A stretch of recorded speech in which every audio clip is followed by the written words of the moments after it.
Hi, I just tried to record this video and my camera cut out because it was over 25 minutes long. I did not realise. It's because I was rambling so much about the book that I've just finished. So anyway, this is my review of In the Shadows by Kiersten White and Jim Bartolo. First of all, let me just show you the cover. Absolutely gorgeous. I can't comprehend it. It's amazing. And the spine is just as beautiful. And if you can see this, I hope you can, because you need to. Yes, dust jacket, stay there. Under the spine, under the dust jacket, this symbol here, if you can see this, absolutely beautiful. It's kind of embossed on the actual hard bit of the book. I don't know if you can see that, but it's absolutely amazing. And the spine is gorgeous as well. So, let's do this, because I don't want this video to be too long again, because my camera will cut out, which is really annoying, but yeah. So, I'm not just saying this, but this is one of the best books I have ever read in my life. And that is no joke. If I could give it a gazillion stars, I would. But I only have ratings of 5 stars to give, so I'm giving it a 5.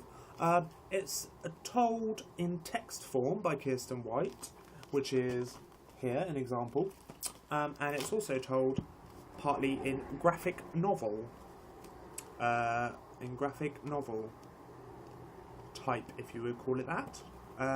And here's just an example. Absolutely amazing picture. My favourite picture in the whole book. I don't know how he draws tigers like this, but he is amazing. An amazing artist. This is my first book by Kiersten White, and my first viewing of Jim Bartolo's artwork, but I must say these are two of my favourite people in the whole world now. Kiersten White's writing style is just absolutely beautiful and just drew me in straight away, and I could not stop reading. This book took me about 5 days to complete, and it's 400 pages. That, to me, is a testament to how amazing this book is. Like I said, my last video was too long because I was harping on about this a lot, but that's only because I highly recommend it to everyone. So, the story begins when a girl called Minnie is playing around by a tree outside a witch's house. And the witch comes out the house and she's angry and she shouts at Minnie and tells her to go home and never come round her place again. And Minnie's sister Cora turns up at that point and takes Minnie away and apologises to the witch, and they leave. And then we are introduced to Thomas and Charles, who live, I think, in New York City. Yeah, I'm not sure about that. Don't quote me on that. But they live in America, I think. And Charles, Tom's brother, is dying. He's very, very ill, and there's nothing that can save him really, which is sad.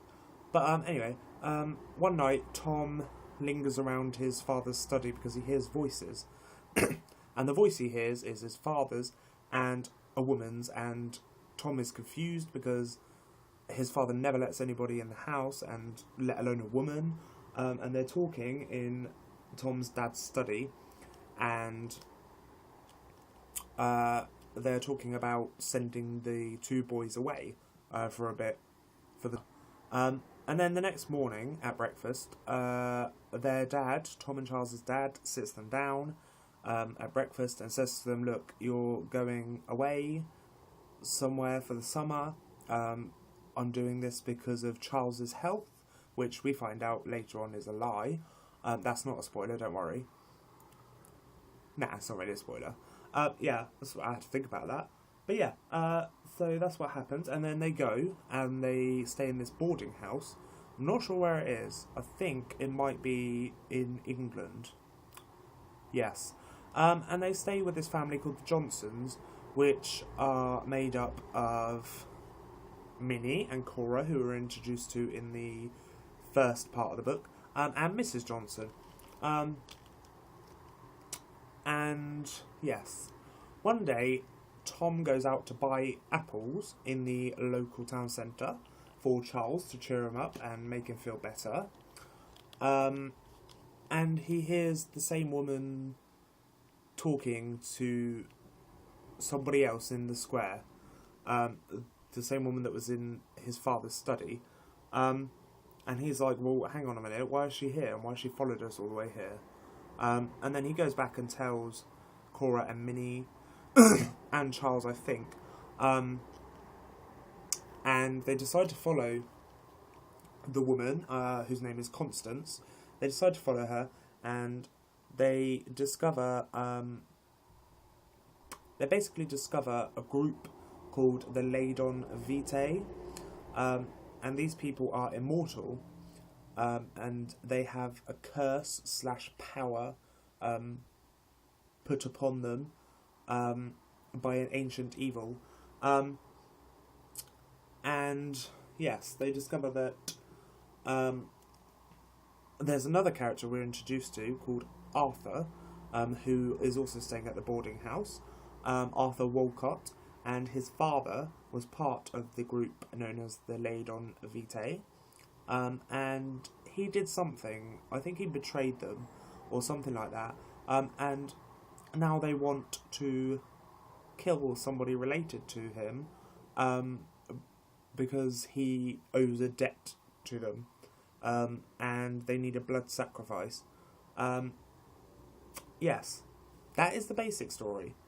There are other stories interwoven and very detailed stories that did get a little bit confusing at times, just a little bit, especially the graphic novel, because I couldn't tell who this guy was. I think I figured it out in the end, but all the way through he goes to all these different locations all through the years, starting what year did it start? Now I need to find what year. Sorry, there's a lot of graphic novel at the first bit. Okay, starting